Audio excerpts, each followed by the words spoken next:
The focus of my work is on vagus nerve stimulation.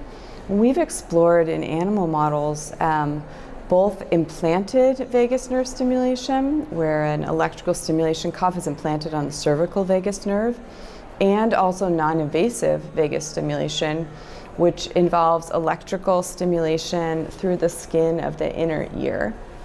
And both of these technologies actually showed in animals to increase oligodendrogenesis following a demyelinating injury, and also to direct myelin sheath placement back into previously myelinated locations, which correlated with improvements in motor function. And so we're one of the first groups to work on vagus nerve stimulation in MS, or looking at myelin. Although there are a couple of other studies that have used neuromodulation technologies, particularly non-invasive neuromodulation technologies, to look at least at functional recovery in patients with MS. And a recent study was published, not from our group, but from another collaborator group, using non-invasive stimulation of the scalp, called transcranial direct current stimulation. And there, in patients with progressive MS, they found an improvement in function over a 4-week training session. So I think it's an exciting time for neuromodulation technologies broadly to drive plasticity, functional recovery, and at least in the case of vagus nerve stimulation, a direct remyelination.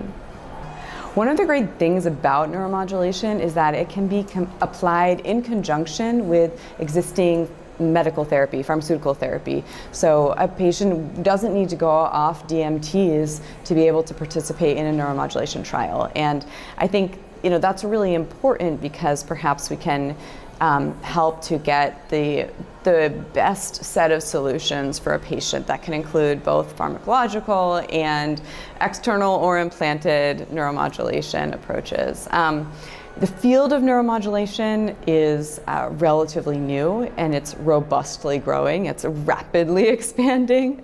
Although the ideas of neuromodulation are not so new. In fact, in ancient Egypt, people used to reach into the water and take electric eels and put them on their forehead when they got a migraine. So the idea of sort of harnessing the body's electric powers are ancient, but the technology development itself is really just exploded in the last couple of decades. I think there's some critical questions that still need to be explored.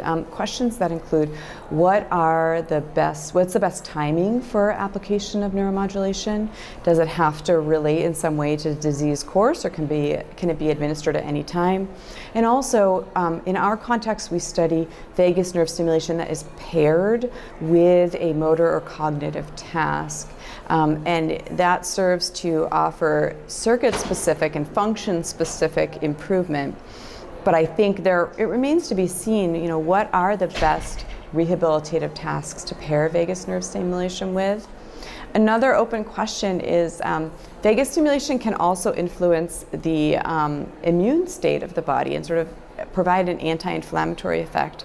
So it's possible that there could be sort of two effects on patients with MS, a plasticity and repair function, but also an anti-inflammatory and immune modulating function. And so I think exploring those multiple avenues is going to be really important in the future.